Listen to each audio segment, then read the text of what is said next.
This is the third and last historical sketch on the history of American slavery in the 19th century.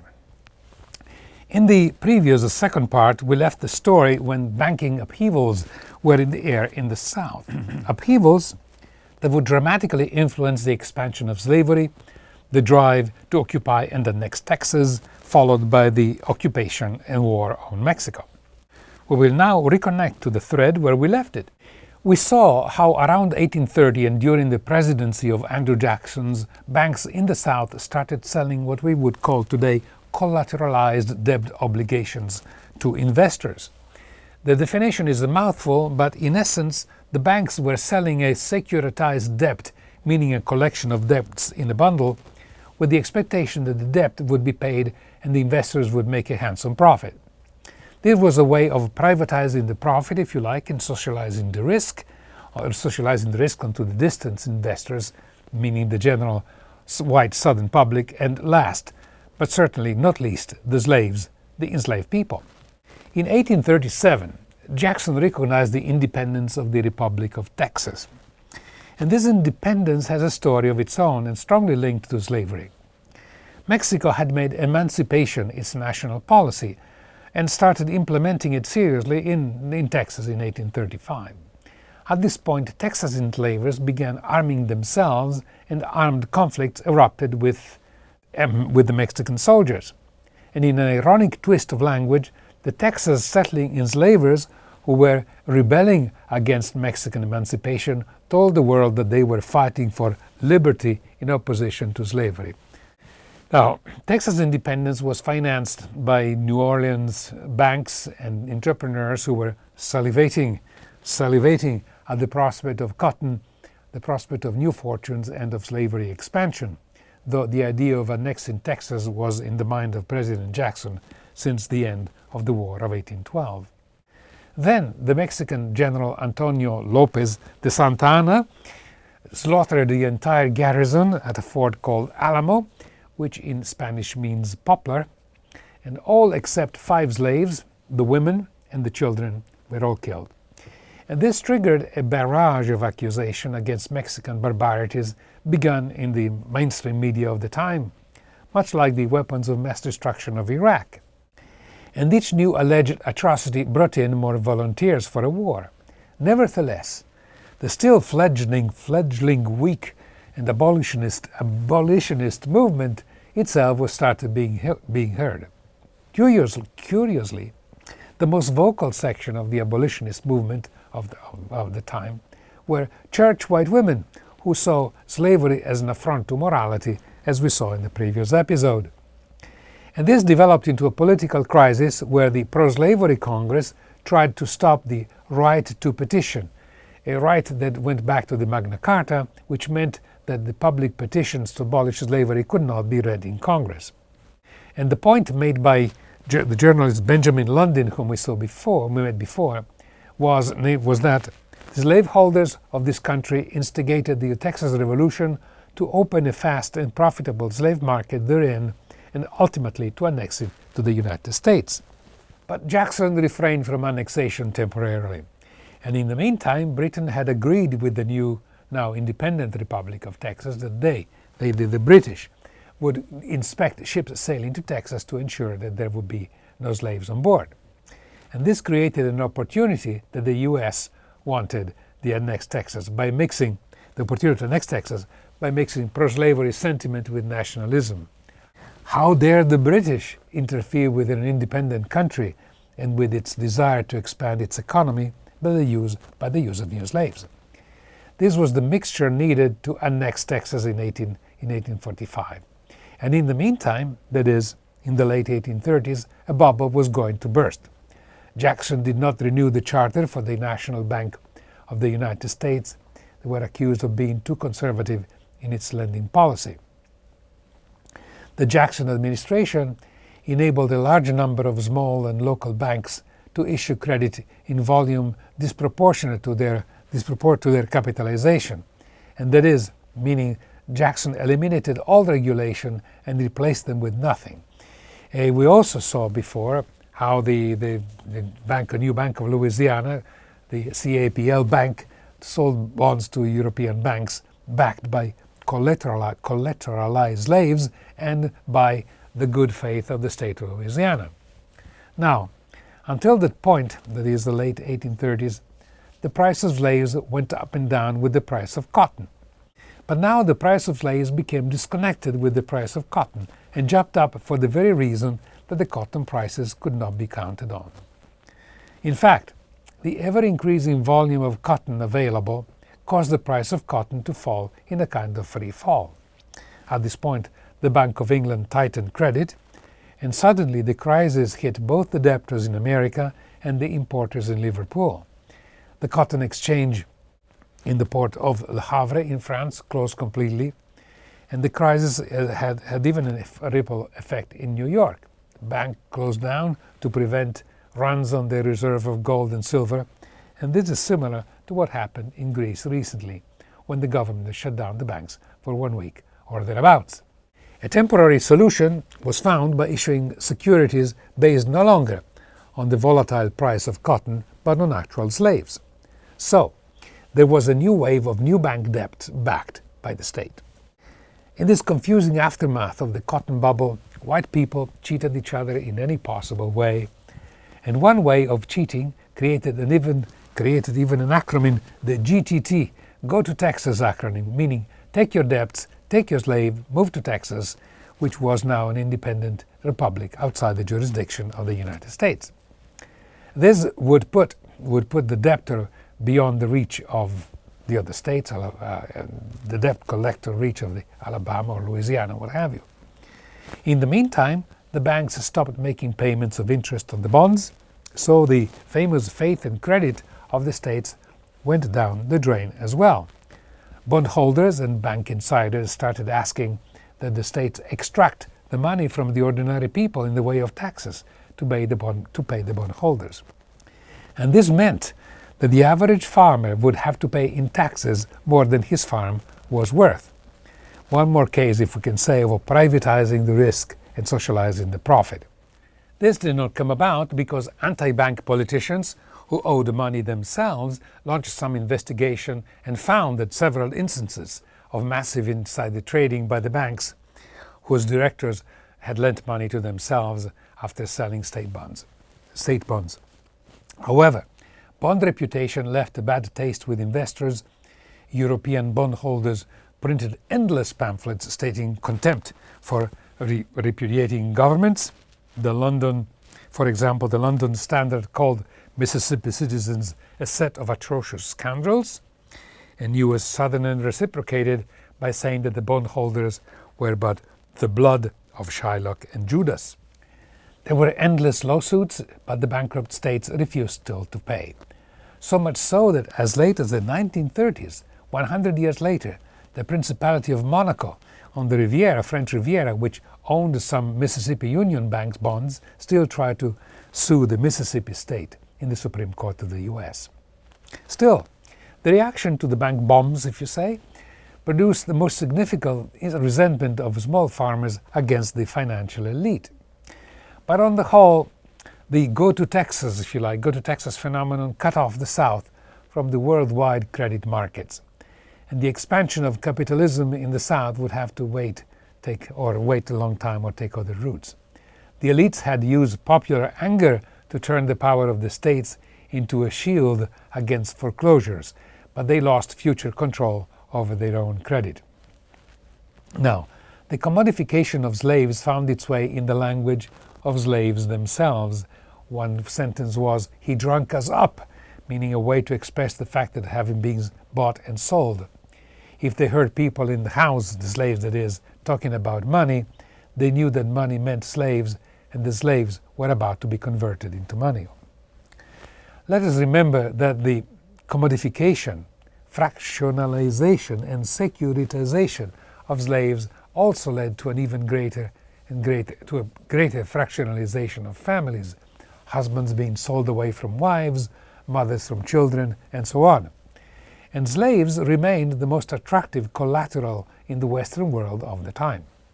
But time, or if you like history, never stands still. Abolitionist congressmen tried repeatedly to test the gag rule, that is, the forbidding to hear anti-slavery petitions in Congress. The measures failed, they could not have the petitions heard, but the northern abolitionists succeeded in disrupting the alliance between southern slavery expanders and northern imperialists. And this was the seed of the two parties, the Whig, later called the Republicans, and the Democrats. So, at the time of the US War of Independence, the Whigs were the revolutionaries, while in the beginning of the war, the Whigs were the Republicans, associated with the anti-slavery position. Where, by the way, Whig is a shortening of the Scottish Whigamore, the nickname of 17th century Scottish rebels from the word Whig, to drive, plus mare, a female horse. There were also international developments. England had abolished slavery throughout the empire, but still slavery continued to expand in Cuba and Brazil. In violation of existing treaties, the middle passage through the Atlantic was stronger than ever. Then, in 1840, the English Prime Minister Peel convinced other European nations to sign the treaty, so-called the Convention of London. This agreement would allow the Royal Navy to search and seize non-British ships if they were suspected of participating in the Atlantic slave trade. Britain had already made Texas agree that in exchange for recognition from Britain as an independent republic, Texas would allow the royal ships to stop ships bringing slaves from Cuba to Texas. In the meantime, in America, the now President Tyler had come to power, and he promptly replaced the pro-Convention of London appointees with strong men in favor of slavery, and they were ready to turn the U.S. foreign policy into an engine of imperialist expansion, accompanied by slavery expansion. As far as Texas was concerned, the first step was to do away with the restriction of the Convention of London, which only could mean that would only be possible through annexation. All they had to do was to figure out how to present annexation as an imperative to groups that together would win the day. One group comprised the slaveholders, of course, who feared an end to expansion, and the other group were the American nationalists who disliked British interference. And it is at this point that another Southern politician becomes the champion of simultaneously U.S. foreign and slave expansion, namely John Calhoun, who is commemorated by a statue in Charleston, has one lake named after him in Minnesota, has a college at Yale named after him. It is also shown on a banknote of the Confederation, along with the President Jackson, and he appears even in the stamp of the Confederation. He had been previously Secretary of War and has gone into history as the greatest slavery expansionist in the United States. And he provided the theory and the political strength to launch another wave of enslavement in America. For example, he found a letter from the British ambassador to the Secretary of State, which said that Britain objected to the annexation of Texas, and that, in this letter, said that Britain desires and is constantly exerting herself to procure the general abolition of slavery throughout the world. Now, Calhoun had a winning card, and he forced both voters and politicians to choose either to support British interference or to add more slave territory to the United States. Furthermore, Calhoun maintained that slavery was not only expedient, but actually the best thing for the black people. And according to his statistics, which, by the way, should once more remind us of how unreliable and questionable are all statistics coming out of government, the Calhoun statistics show that a high proportion of free African Americans in the North were insane, and therefore experience, according to him, had proven that slavery must be the proper state for people of African descent. Believe in that. If Britain wanted to end slavery in her own empire, that was her business. But Britain had no business in keeping Texas in the United States. For submission, according to him, submission to British interference would inflict calamity on the race which is the object of her exertions to benefit. That is, you heard it right. freedom for Americans, for African Americans, would be actually a calamity.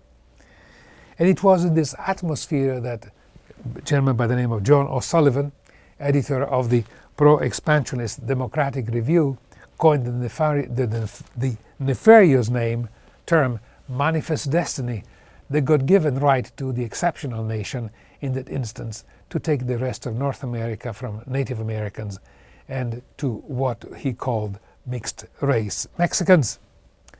But there was a split in Congress, and the Southern congressmen managed to change the rules about nominating a presidential candidate. The convention eventually settled on James Polk, an indebted slave owner himself, owners of many slaves and labor camps. He was both imperialist and pro-slavery, a good combination. He promised not only to annex Texas, but even British Columbia. And the strategy of Calhoun in organizing all this succeeded. By starting a confrontation with Britain and making the case for slavery being a positive good, he had divided the Whig Party, the Republican Party, and secured victory for the expansion of both land and slavery. Texas was immediately annexed, and troops were sent to the Mexican border to find an excuse for a war, which, then as now, is easy to find, the excuse that is.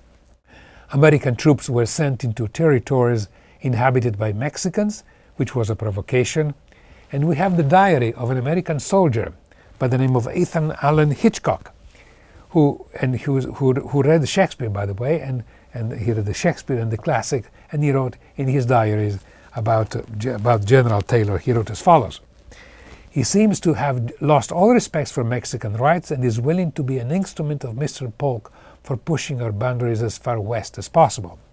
As I have said from the first, the United States are the aggressors. We have not one particle of right to be here. It looks as if the government sent his small force on purpose to bring a war so as to have a pretext for taking California and as much as Mexico as he chooses. My heart is not in this business, but as a military man, I am bound to execute orders." It sounds familiar, I think, doesn't it? And as we know, the U.S. Army occupied Mexico as far as Mexico City. And President Polk wanted actually to annex the whole of Mexico, plus, of course, the then Mexican-American West to the United States. This initiative split the Democrats into two sections, whether the new territory should be open to slavery or shouldn't. And in this context and debate, it was John Calhoun who came up with a doctrine which sounds like a piece of medieval theology, but which nevertheless had influence not only on the issues of slavery. And this is called the business of substantive due process, and was used from the time onward as far as the New Deal of the 1930s. It was used by the Supreme Court to strike down any legislative effort to regulate the doings of the robber barons, to protect the workers' right and break up monopolies. Now, Calhoun maintained that prohibiting slavery in a state was unconstitutional, and the reasoning went as follows. The Fifth Amendment limited federal power over individual property by decreeing that no one could be deprived of his property without due process of law. But due process, according to Calhoun, meant trial by jury of a specific criminal. But by abolishing slavery in one state, the legislative process removed the property claims of a whole class of people. We're not the slave's property, and we're not the enslavers a whole class of property owners. Yes, they were. And the Congress could not prevent people from buying or selling their own property. Therefore, salability was one of the characteristics of property. And this doctrine, if you can call it that way, became known as the doctrine of substantive due process.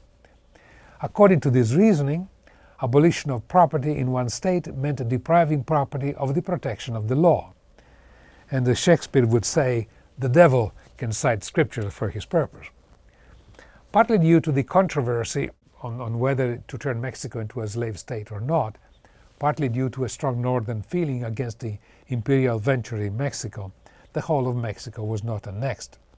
But the west of the United States was, and the signing of the Treaty of Guadalupe Hidalgo in 1848 happened through this. Quickly the Senate eliminated an article from the treaty that promised the recognition of land claims granted by the Spanish and Mexican governments. Still, the US government paid a token sum, a fistful of dollars we could say, in exchange for 2,000 square miles of land, which enabled the newspaper The Whig Intelligencer to claim, "We take nothing by conquest, thank God." In the end, after bitter debates, it was agreed that California would not be a slave state. But in an effort to prevent secession, New Mexico, secession in the South, was declared a slave state in 1860. But it was too late for the enslavers to take advantage of that extension of slavery, because the South was already getting ready to secede. To compensate for the non-slave status of California, the slave fugitive laws were tightened. That is, northern states should apprehend slaves who escaped their condition by traveling north. And you can imagine in what state and in what conditions and fear they traveled, fear of being apprehended. Now, you may think that having acquired the whole of the West, there will be a pause in the fever for expansions, but not really. The next target was Cuba, where slavery had been abolished, at least nominally, thanks to the Convention of London that we spoke about before. The US wanted to buy Cuba from Spain, but Spain refused. And first there was an attempt at an invasion. Narciso Lopez in 1851. We can say it was a Bay of Pig invasion before its time. The Spanish force captured him and brutally executed him along with 50 American prisoners that had been hired for that invasion. Ironically, it was he, Narciso Lopez, who designed the Cuban flag. And as it happened with the Mexican War, the mainstream media, in the instance the New Orleans Daily, printed, "American blood has been shed, Cuba must be seized." Anger was fueled in the same way that the Iraq War was fueled. The Democrats nominated Franklin Pierce as the candidate for the presidential election in the mid-1850s. He was described as a northern man with a southern character or southern principles. His motto was Pierce and Cuba. And in 1854, the US ministers gathered in Ostend, in Belgium, of all places, to issue the so-called Ostend Manifesto, which is interesting. It's interesting in its wording and implication. It proclaimed that if Spain refuses to sell Cuba, the law of self-preservation entitles the United States to seize the island. Where the self-preservation was a euphemism for protecting slavery from the alleged destabilization that emancipation in Cuba would create by reflection in America. The last of the 1850s were marked by requests by the Western enslavers to reopen the international slave trade so as to bring down the cost of slaves needed for the expansion. And these debates about invading and annexing Cuba. And this was accompanied by a strengthening of the anti-slavery movement on the other side. Still, for a good section of the population, even those who did not own slaves, the unlimited use of enslaved African Americans as, if you like, chattel property was associated with freedom, modernity, and liberal economic life. It was neoliberalism before its time.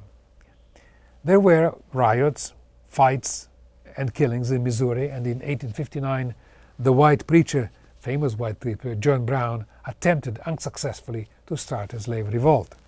He was wounded, captured, and executed at Harper's Ferry in 1859. And of him, Emerson said, "John Brown made the gallows as glorious as the cross."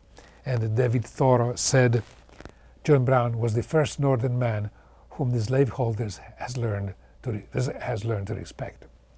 The following year, 1860, Lincoln would win the elections, the southern states would secede and form the Confederation.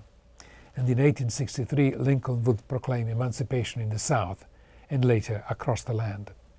The rest is history, and we stop here. As we know, emancipation did not end the struggle.